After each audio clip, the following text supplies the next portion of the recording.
Good morning. Good morning. Oh, How are you what a today? week. What a week. Going with the flow as That's best right. as we can. That's right. How's everyone's week going? We're coming off the weekend or wherever it is, Wherever whatever you time, are. space continuum you happen to be when this comes out. So we are here today with our beautiful midweek goddess chat. And this week we're going to be discussing Fatimah, the mother of the Imams. Imams. Love is my lineage and gratitude is my religion is her initial message. So Paige, I'll pass it over to you. We can talk about her a little bit more and then we'll get into our experience with her. Yeah. Once again, we have a very powerful, loving mother essence figure from the early 7th century. So we're talking the 600s. So a little while back in our divine feminine history. She was one of the daughters of Muhammad and revered in Islam as basically the devoted wife and mother. She stood up for family, and that thus she's the mother of imams. And I know then Islam, we don't need to go down the rabbit hole of that, but there are two factions, the Shiites and the Sunnis, and they have different ideas of Muhammad and the family and all of that, but they all agree that Fatimah is the mother. They all agree, and she's very well revered. But today I wanted to read you the message that I think you and I would want to focus on, and that is, we can get caught up in the ego's idea of who we need to become, of what we need to achieve. Fatimah is the grace that sweeps through our seemingly complex lives and reminds us of what's core, what's solid earth to the soul, family. Even if family means a few beloved friends, what matters most is the love and gratitude we bring to those who are there for us, and the love and gratitude we feel when they show up for us. Fatimah is also a call to step back, take a deep breath, and take inventory of how much you can be grateful for right now in this moment. She releases you from unreal expectations of yourself, whether you have mothered a child, a friend, or yourself. Fatimah helps you see again the vital role the nurturer provides. She offers the perspective that says love is the family we all belong to, and gratitude is the state of wealth we get to live in. That's beautiful. Love is the family we all belong to, and gratitude is the state of wealth we get to live in. Yeah, that's beautiful. How beautiful is that? Yeah.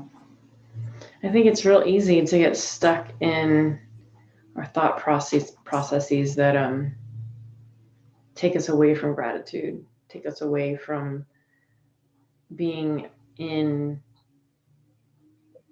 that space of grace for what we have, even if what we have is one person, right?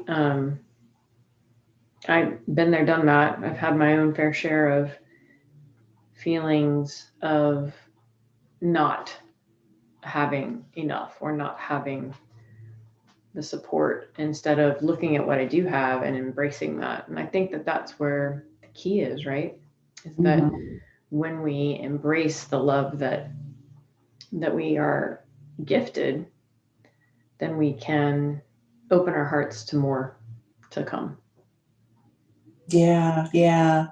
You know, it's interesting. I was just thinking about a goddess girlfriend of mine recounting a wedding that she had attended a number of years back, and neither couple had any biological family there, for mostly because they were just disassociated or something, there was just something, there just was no family there for whatever reason. Right. But there were all these people who were really their family, who friends and people that knew them and that had that connection. They had what family didn't have. They created a new family.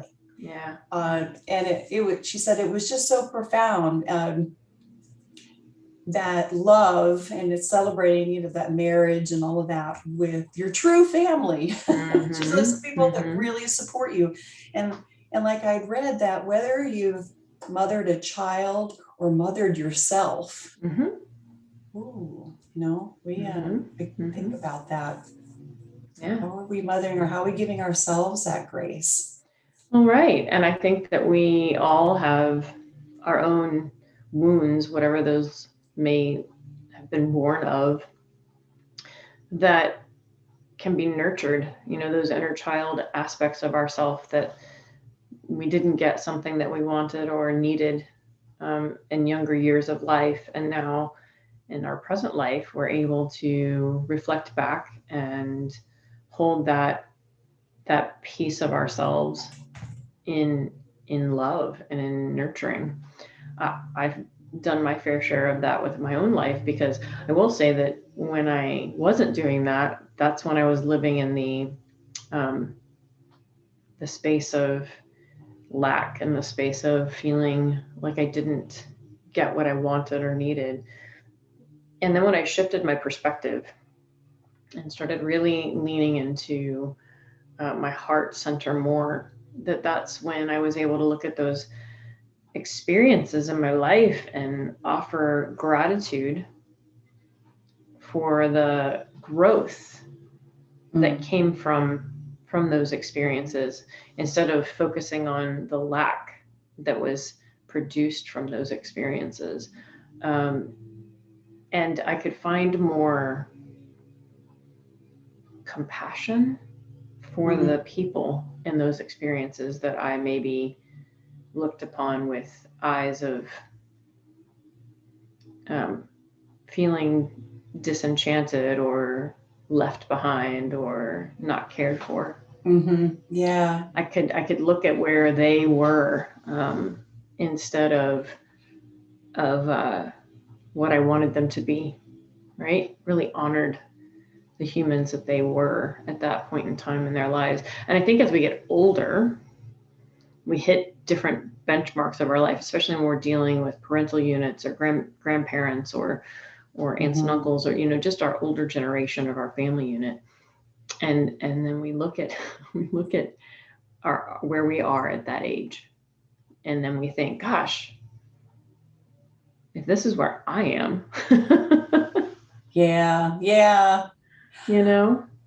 I'd heard that saying once, once an adult, twice a child, something like that. And it never really dawned on me until I had to take care of my aging parents, especially my father.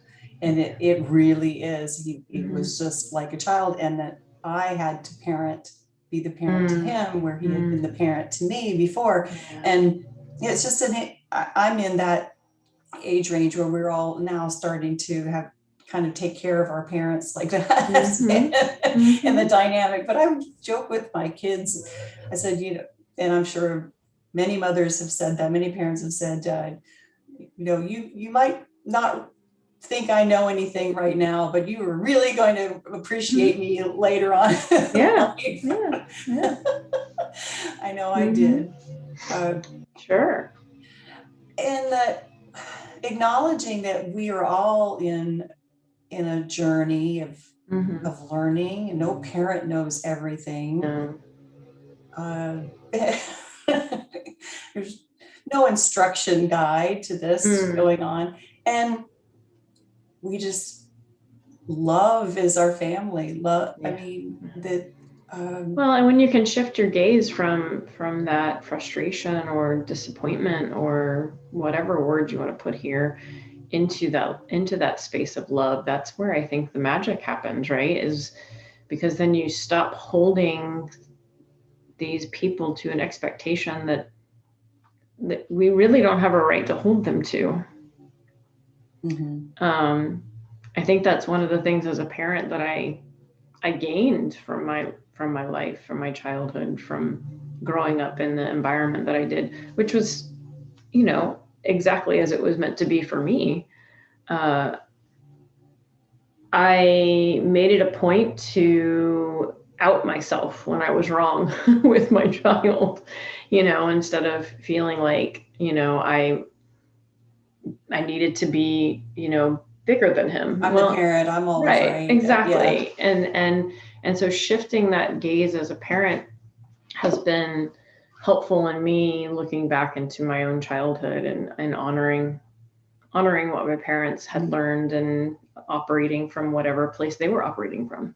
I remember my mother apologizing profusely about, I'm so sorry, we didn't know what we were doing. We only had one book and it wasn't very good. And sorry, you feel like you messed up. I'm like, Mom, you did the best you could. I'm alive, I'm here.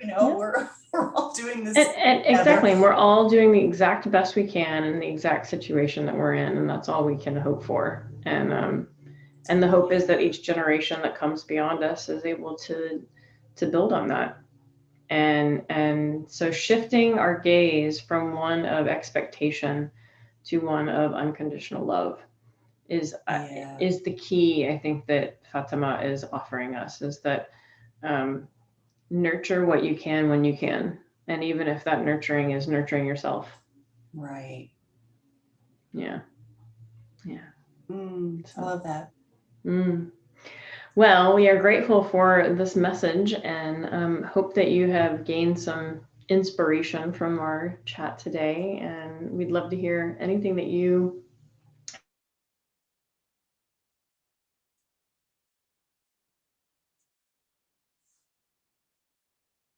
our feed. Right. We will see you next week. Have a